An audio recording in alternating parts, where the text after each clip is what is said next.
大家好，今天呢，我给大家来讲一下如何画盘子当中的葡萄。那么今天这个卡纸呢，也是38×38厘米的这样一个圆形卡纸。那么我们在这个上面去进行一个构图啊，首先呢，我们需要分出层次感嘛。盘子当中的只画一个盘子也没问题。那么我们为了增加层次呢，可以在盘子前面再加一串葡萄啊，葡萄后面画盘子，盘子上面再画葡萄。那么这样的话呢，很自然就能形成3个层次了。出来效果也是比较好看的。那我们怎么去画呢？可以先从前面的近景开始画，慢慢往远处去推啊。这是咱画国画当中比较最常用的一种啊，就是说可以先画后面的，再画前面的，但是最常用的是从前往后推着画。所以说我们先画前面的，先在这儿画上一串啊，盘子外面的掉落出来的。好，那么我们可以先画出外面的这串呢，可以画成这种紫色的。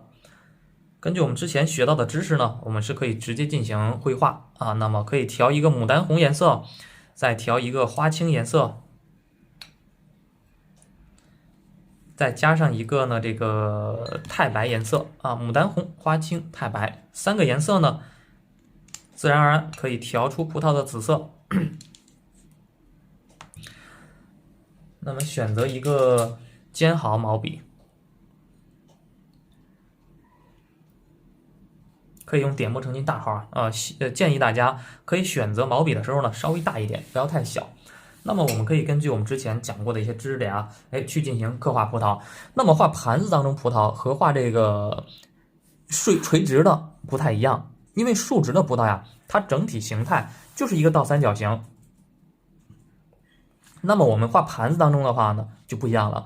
盘子当中里面的盘子装下的葡萄，它不会是竖直的去装上去的，而是说躺平的状态。即便是我们挂在盘子边缘的，它也不是竖直的，它是有一定倾斜角度的。那么怎么画呢？有一定倾斜角度的情况下，那我们画盘子的时候，画这个葡萄的时候，你就不能画成这样的倒三角了，你要把它画成这样的倒三角，是吧？这个倒三角也倒过来了。有倾斜角度的三角形，这是一串侧躺的葡萄的形态结构。那我们可以根据这个大感觉去进行一个刻画呀。画的时候呢，我们可以调颜色，调一个牡丹红把牡丹红把它先调匀。画的时候还是一样，从第一层往后面赶着去画，先调牡丹红，再调花青。花青颜色呢适当少一点，让这个紫色呀更加的发红一点。调好这个紫色之后呢，我们直接在盘子边缘刮动它，把多余的水分呢给它刮掉，给它刮回去。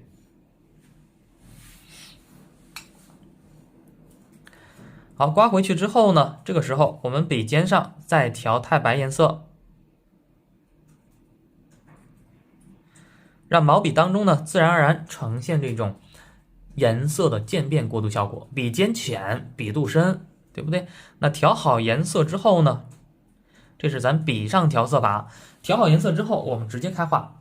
这个地方可以画上一串前面的葡萄，所以说我们画的时候呢，这儿是底下这儿是上面，底下葡萄粒少，上面呢葡萄粒多，这样的一个倒三角是吗？所以我们画的时候先从底下开始画。这个地方我们来上一颗左边一小笔运用握风行笔的方法，右边再加一笔，两笔呢组成这样一颗葡萄粒。继续往上画，我们注意画串的葡萄是这样往上画的。那画盘子当中倒着的葡萄怎么画呀？朝这个方向往上推，这个方向就是上。左边一笔，右边一笔，不断的重复这样的用笔的方法，左边一笔，右边一笔，对吧？不断的重复它。那么感觉颜色有点太重了，因为太白色越用越少嘛，就没有了。笔尖上我们开始调水分，笔尖上不断的加水分，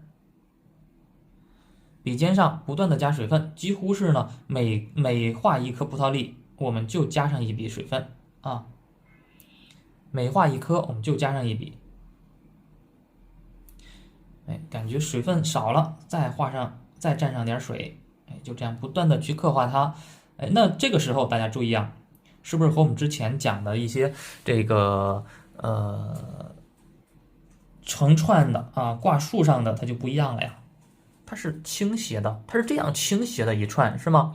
我们画的时候注意，盘子当中的呀，倒在盘子当中或者倒在桌面上的这些葡萄，它的倾斜角度是不一样的。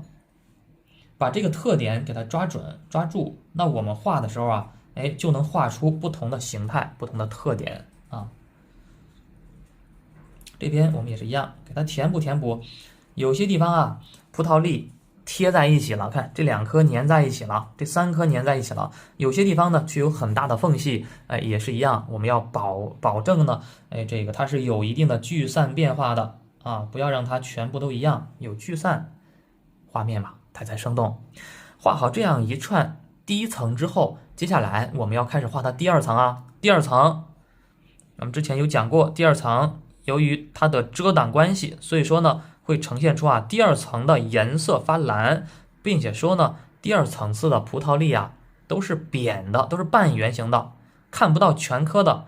所以说呢，我们调色的时候，在这个紫色基础上多调一点点的花青颜色，让这个紫色呀发蓝一些。发蓝一些之后呢，我们开始进行刻画。看画的时候啊，咱是全部把它画成什么样的？半圆形的，对不对？有些地方半圆啊露出来多一点，有些地方呢半圆形露出来啊少一点，就这样不断的去刻画它就可以了吗？这边也是一样，不断的去刻画它就可以了。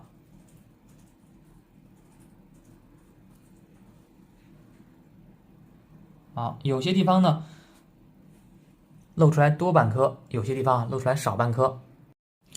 这个颜色的话呢，我们尽量的就是说让它对比大一点，因为生宣纸嘛，我们用水去调颜色的时候，干了之后它颜色会变浅，所以说尽量的这个颜色适当的加大对比。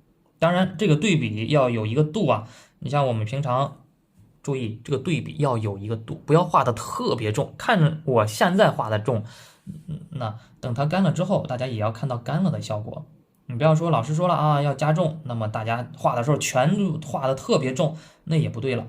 干了之后，它的效果会变浅，变浅到哪个程度，大家呢也要看一看我们最后的一个效果。大家呢慢慢的去把控住这个点，这个度呢需要我们去靠感觉去掌握一下，并不是说纯靠理性我们就能解决的。看，有些地方露出来多啊，这是第2层，后面呢我们再加1层，不就是第3层吗？总之呢，就是让它呀产生这些变化，好，产生这些变化就可以了。啊，这边也是一样啊，产生这些变化。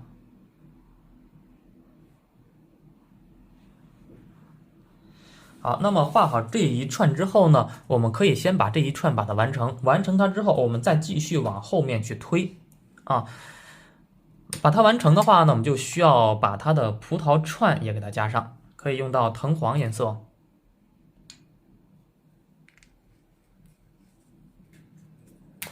花青颜色，再加上一个呢，比方说我们可以加上一个头绿颜色，或者3绿颜色都是可以的啊。好，那么我们选择一根小楷毛笔。藤黄、花青调一起啊，再加上一个头绿，把这仨颜色呀，把它调一起，这是一个非常稳重的一个绿色了啊。调好这个绿色之后呢，我们直接在这个地方加上它的葡萄串。那么加葡萄串的时候呢，注意中间这些葡萄串呢也要加上。按理说我们平常看到的葡萄串只能看到这么一点，但是我们中间这些葡萄串呢，为了增加它的层次感，也是可以艺术化的加工、艺术化的处理。中间的葡萄串呀，也给它加上。加上完之后呢，显得这个葡萄呀，它显得更加有层次感了，比之前显得更加饱满、更加丰富了。起到这样一个好的一个效果啊，一个正面的效果。那么画好这些之后呢，还不太够，因为我们还有葡萄果脐没有画，调一个浓墨，把它的小果脐啊也给它加上。小果脐加的时候呢，注意，我们之前也讲过这个问题啊，中间的小果脐点在中间的下方，右边的小果脐呢点在右边的下方，左边的小果旗点在左边下方，这个其实就是中间的串，它是竖直串的嘛，所以说它穿过来之后，这小果旗就在这儿。那右边的串呢，它是朝右边穿的，所以说呢，这个葡萄梗啊穿过来之后，果旗就在右下方。它是根据这个串啊，它的朝向，穿透这个葡萄，果旗就在那个位置啊，可以这样去理解它。好，那么把它的果旗点上之后啊，这一串葡萄我们就可以先画到这儿。接下来呢，继续往后面去推啊，画画嘛，写意画啊，就是一点一点往后面去推，先画前的，后画后面的，调一个淡墨，注意不要调太浓的墨色，调一个比较浅的淡墨。然后呢，先给它呀画上一个盘子，我们这个不是盘子外面的吗？那盘子在哪儿啊？盘子我们可以画在这个位置。看画的时候呢，我们就画一个盘子，就是一个什么样的状态呢？就是一个呀，这个椭圆形就可以了。那么当然，椭圆形画的时候要注意这个地方有没有发现？哎，我刻意的留出来了一点点的空白啊，没有把它填得太满，因为我想呢。盘子当中葡萄呀，让它散落出来那么一颗、两颗的，垂下来一点，显得更加饱满。所以说这个地方我是没有把它画得很实的，画的是比较虚的。为了我们后期可以加工、可以处理它。这边呢，我们也是一样，把它的盘子点儿，它有多厚的一个盘子呀，给它表现一下。这儿也是一样，先空着它，后期我们再填补它。不需要的话，连接上啊；需要的话呢，这个地方是可以先空一空的。好，那么画好这个之后呢，我们继续往后面画，这个是一串紫色的，再往后面推，我们是不是应该加强对比了呀？这个地方我们如果说还画紫色，这两串会有种粘在一起的感觉，那么我们可以变一个思维，这儿我画紫色的，这边呢我画这个绿色的，或者是呢我画绿色带着一点紫气的感觉的葡萄，对吧？都是可以去画的嘛。所以说这边我决定啊。画一串绿色的线啊，画一串紫色的，这边我空出来，再画绿色的啊。我们还是一样调颜色嘛啊，把之前的颜色调好啊，调一个发红的颜色，调颜色不变的，牡丹红、花青啊，这些颜色都是可以直接用的。完了之后呢，笔尖我们来点太白色，让它有一个自然的过渡。然后呢，这边我们就开始画呗。这个地方不是垂下来的葡萄粒吗？先从这儿开始画它。注意啊，画盘子当中葡萄和画这个和画这种还不一样，因为盘子当中葡萄呀，它就更加侧了，它就更加倒了。它不像这种葡萄还是挂在盘子边缘的，稍微倾斜的。那盘子里面的葡萄它可能就很散了，甚至葡萄梗儿。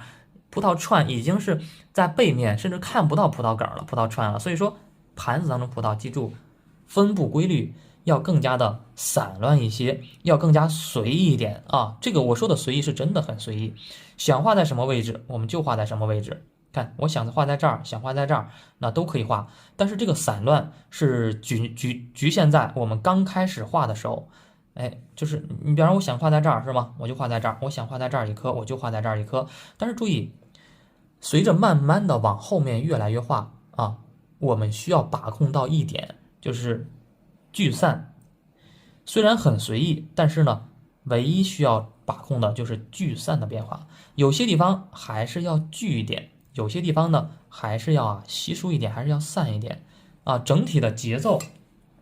聚散关系要把控住，其他的都不重要。看有些地方可能很密，葡萄粒粘在一起了；有些葡萄粒呢却离得很远，分开了。我觉得这两粒啊有点距离太远了，我想让它们粘在一起。我这儿再加一颗葡萄粒，一下就粘在一起了嘛。有聚有散，这是画盘子的时候需要注意的。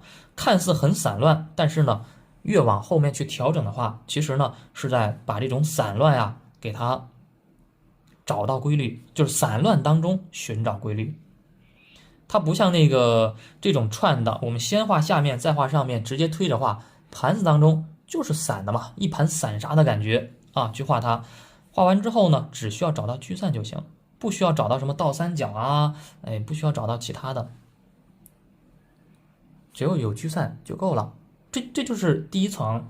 第一层我们画的时候呢，其实是比较简单啊，比较松散的。那么画好第一层呢，我们可以呢，就是说进行第二层的刻画，也可以怎么办呢？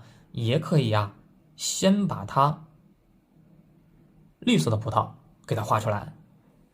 像我们在创作的时候呢，这个创作思维模式，都是非常随性的。你说我先把这儿刻画完整了，它显得好看，我再往旁边画没问题。或者是说呢，最好的一个状态你像创作的时候呢，可以怎么办呀？直接把绿色的第一层也画好，完了之后呢，再统一的画第二层。藤黄花青调成草绿。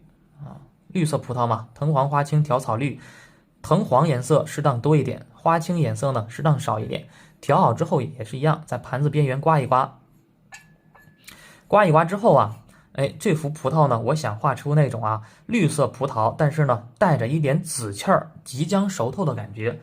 所以说笔尖上呢，我是调了一点点这种刚刚调剩下的这个淡紫色。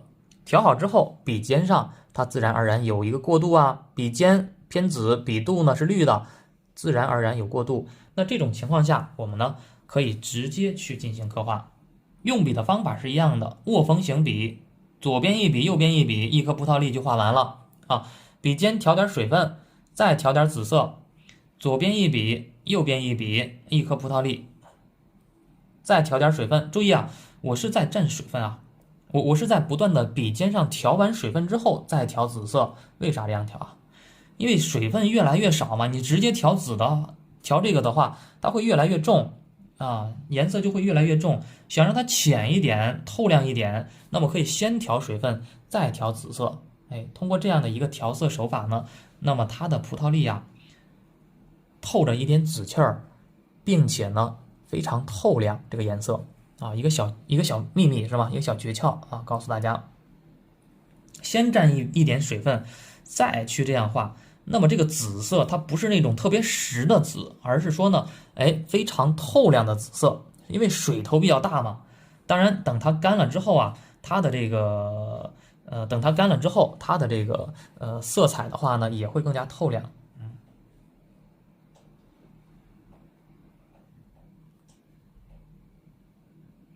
这边也是一样的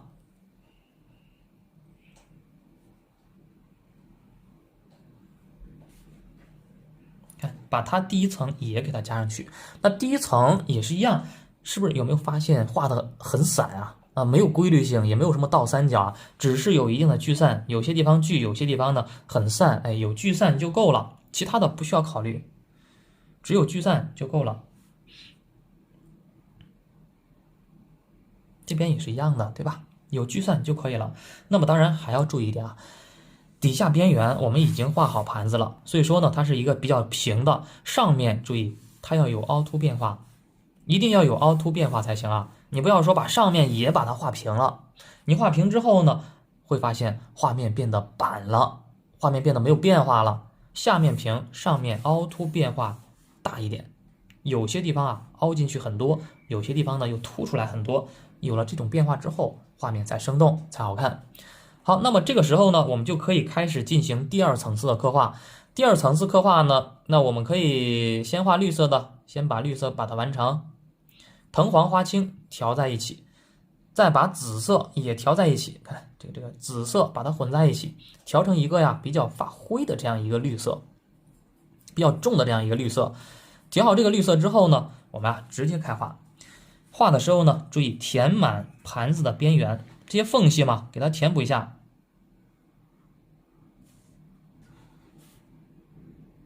这些缝隙给它填补一下。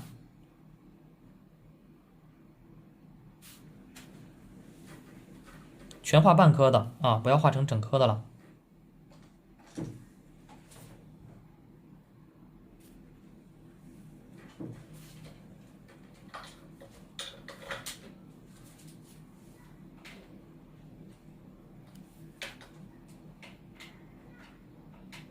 对吧？全画成半颗的就可以了。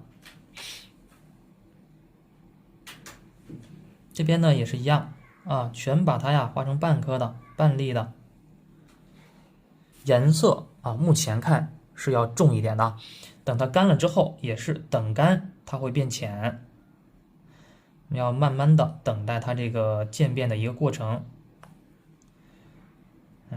大胆落笔，细心收拾。看老师现在画也是一样，很慢是吗？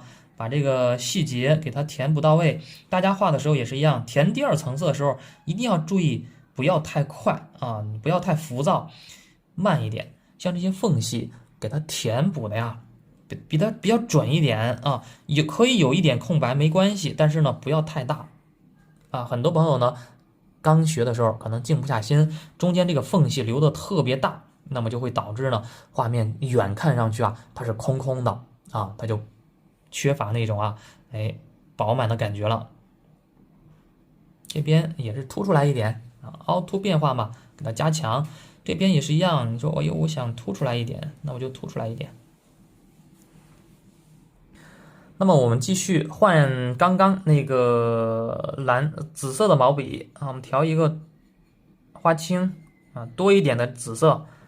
调一个比较重的紫色，然后呢画葡萄的第二层嘛，紫葡萄的第二层，画的时候也是一样，注意填补它，把它填补一下。看这个不同的宣纸的特性呢，它也是不一样的。看我们今天用的这个就比较晕的是吗？比较晕的也没关系啊，它自然的晕开一点是非常漂亮的，不要担心它晕啊。大家注意，我们画画用生宣纸，不要担心它晕，晕开一点它才显得自然。重点呢，我们的这个讲的这些内容，讲的这些知识点啊，掌握住，把它运用上去就可以了。填补它这个地方，我觉得啊，填补一个大个儿的会比较好一点，显得比较满，比较饱满。这边呢，我再画上它，这边我也加上它，这边呢也给它加一加。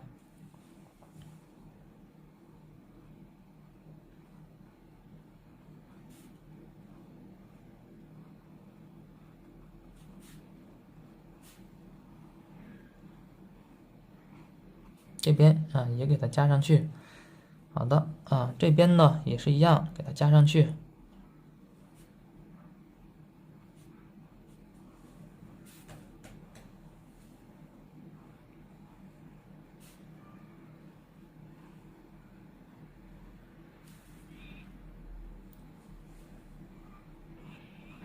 半粒的，不断的去添加它就行啊。中间这些缝隙呢，该让它晕一点的，就让它晕开一点，是吧？这样的话，层次感嘛，就更强烈了。那么加好这些之后呢，我们会发现还不够啊，因为一串葡萄嘛，如果说不加葡萄梗啊，总感觉有点怪怪的。那么这个我们怎么去加呢？可以有两种加法，我们就把它加成2串啊，或者是呢把它画成3串也是可以的，看你怎么去加。比方说这边我如果说加1串的话，那这串葡萄是这儿，这串呢我再加一个葡萄梗，那相当于这儿是2串，这边1串，这边1串，相当于是4串了，是吗？那如果说我这边我就是画1串啊，我从这儿串下来，它就是一个这样的串。那我就这是1串，这边呢我加上2个葡萄梗，就是2串。所以说这个画画的话呢，咱是一个非常灵活的事儿啊。就包括画到现在，画到目前阶段，我们都还是有很大调整空间的。看我们每个人的审美，看你想怎么去画，那么呢，你是可以根据自己的审美去进行变化的啊。注意，咱们画国画不要学的太死板、太生硬，咱学画画啊，要学的灵活一些。那比方说，我举个例子啊，我就从这儿，我想在这儿加上1串，就加上葡萄串嘛。根据我们之前学的那些方法，我就在这儿加上1串啊。那么串下来之后，这是1串，1串的话呢，这儿是不是还有点多余啊？啊，又鼓出来1串，怎么办啊？我再加1串呗。我在这儿我再加上1小串啊，这又是1小串葡萄，又是1小串葡萄。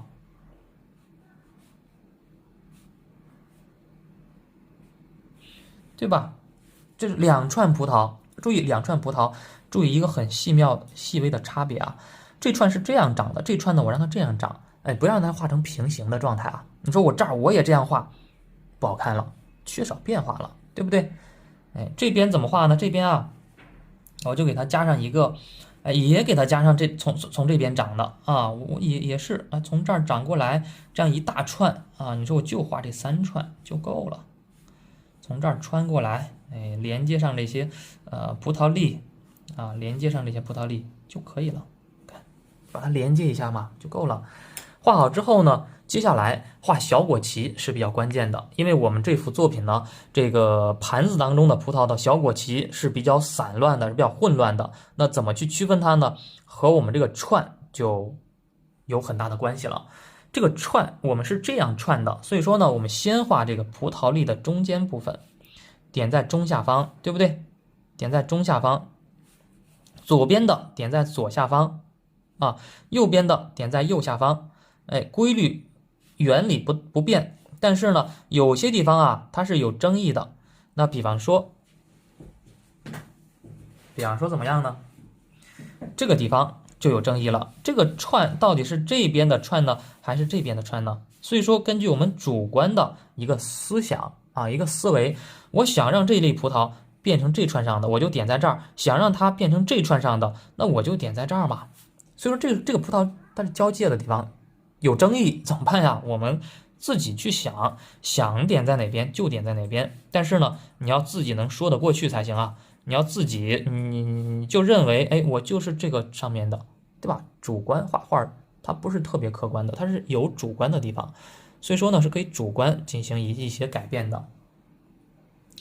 这串葡萄也是一样，看中间的，我们点在右边的，看中间这个串吧，点在中下方；右边的呢点在右下方。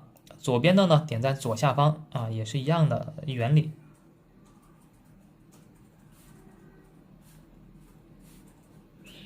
好，那么这样的话呢，这个整体的葡萄部分我们就已经完成了。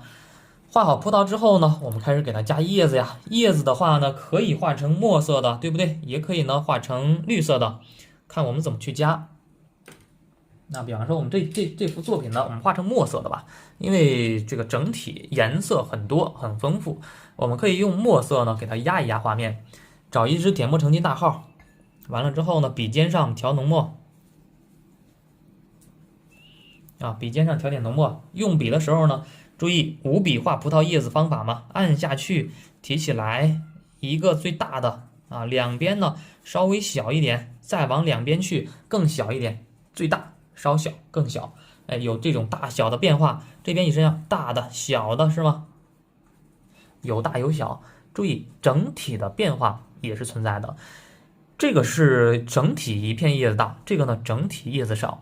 这个叶子呢朝左下方，这个叶子呢朝右下方。所以说看似很简单的两片叶子，但是呢它也是在产生什么？也是在产生这种变化，是吗？大家画的时候也是一样，无时无刻寻找画面当中的变化，怎么有变化，并且呢变化出来很漂亮，那么呢就去把它表现出来。感觉还不够，我觉得这样画的话还不够啊，大小还缺少了一个聚散，对不对？有没有发现聚散是不太俗的？那么我们呢可以把聚散也加上。这边我调的一个淡墨，看我占了水分嘛，调一个淡墨。这边呢我来上一片啊浅色的叶子。我这边再来上一个，哎，这样蹭上一两笔，它是浅色的后面的叶子，有了层次感。这边是聚的、密集的，这边呢是稀疏的、零散的，对吧？有聚有散，画面就生动了嘛。单独看叶子，它都是存在聚散的，所以说呢，这样的作品出来之后，哎，会给人啊感觉是生动的啊，是灵活的。那接下来呢，我们就开始画它的藤蔓了。藤蔓的话呢，和画串的就一样了。藤蔓的目的，它就是连接这些叶子以及葡萄。那么呢，我们画藤蔓的时候，我们知道啊，不要把它想成藤蔓吧，就把它想成线条。那有些线条呢是粗的，有些线条是细的啊。你像，有些粗的，有些呢，主藤蔓是粗的。把这儿穿过来之后，这藤蔓连接过来，又连接到这个叶子上面，哎，又连接到这个叶子上面，对不对？穿上一些小细藤，这边的话呢，又穿过去啊，又连接上这个藤蔓，是吗？就连接起来就行，其实就是起到一个连接的作用、串联的作用啊，它没有那么太复杂的想象的啊。画的时候呢，注意啊，体现我们的用笔的感受。那用笔有什么感受啊？就是有粗有细啊，有聚有散。像这个地方觉得感觉有点空啊，加上一些小的串，让它吊在上面，哎，出来的效果嘛，就显得更加生动。藤蔓的话呢，一定要有自己的感情啊，不要说，看老师这样画啊，你也一模一样的去照抄，这个抄不来的啊。你让我再画同样的一个藤蔓，我也画不了，我也画不了一模一样。所以说呢，要有自己的思想，要有自己的情感啊，把它随意的发挥出来啊，作品呢才生动才漂亮。好，那么接下来呢，我们再调一个淡墨啊，用小楷毛笔调淡墨，调整细节。你像这个地方盘子边缘从这儿穿过去，是不是能看到一点盘子边缘啊？还露着一点空的是吗？所以说把盘子边缘也给它加上，哎，这样的话，整体画面嘛，其实就已经非常完善了啊，构图也已经非常饱满了。那么画叶脉的时候呢，我们就可以画一个新鲜的了，调一个头青啊，调一个头绿。头绿色呢，看这个叶脉叶子很重，怎么办呀？我们直接用墨色去画也是没问题的。我如果说想把它画得更加漂亮一点，那么呢就可以用头绿去画。画的时候呢，中间这主叶脉是比较粗的，咱不变，加上一些小细叶脉，轻轻这样一夹。这个地方呢也是一样啊，用提按的手法按下去提起来，中间粗两边细，把它轻轻这样一带，这叶脉也就好看了，也就凸显出来了。那么一些浅色的叶子呢，就不一样了。浅色叶子我们可以用淡墨去画它，就不用颜色了，直接用淡墨去进行一个勾勒，就可以了。好的啊，让它自然晕开一点，也是非常漂亮的，对吧？晕晕的感觉很漂亮的，就可以了。那么当然，盘子的话呢，我们还能继续深入它。你像这个盘子，我们可以画成一个什么形状呢？画成一个什么颜色呢？给它加个三青色吧。也是比较富有现代颜色的这样一个颜色，是吗？那调一个三青，调色的时候也是一样，笔尖上调三青，看咱们调色调墨都一样，始终保持笔尖和笔肚让它不一样。画的时候呢是，轻轻这样一带就可以了。看，轻轻这样一带，让它这个颜色画上去之后啊，其实给我们的感觉是不一样的啊。就是上面重，下面浅，这和咱的调色手法是非常息息相关的。调色调得好，用笔的时候用墨的时候才能更加自然。好，我们最后呢，把这个作品给它提个字。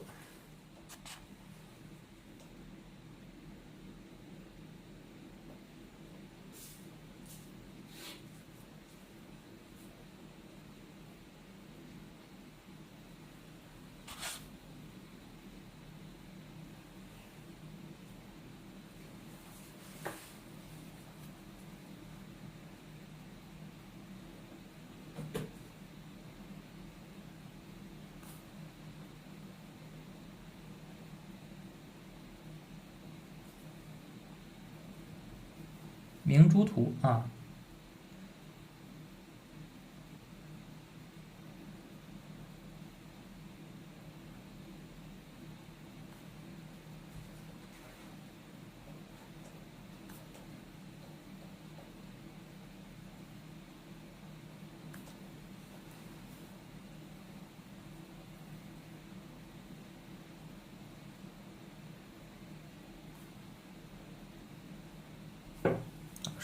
人吟春月亦得作。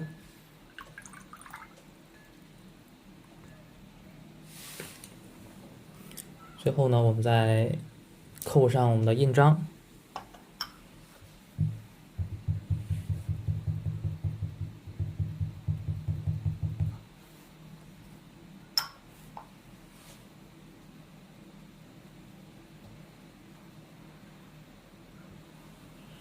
好，那么这样的话呢，这幅作品啊，我们就这样啊就可以完成了。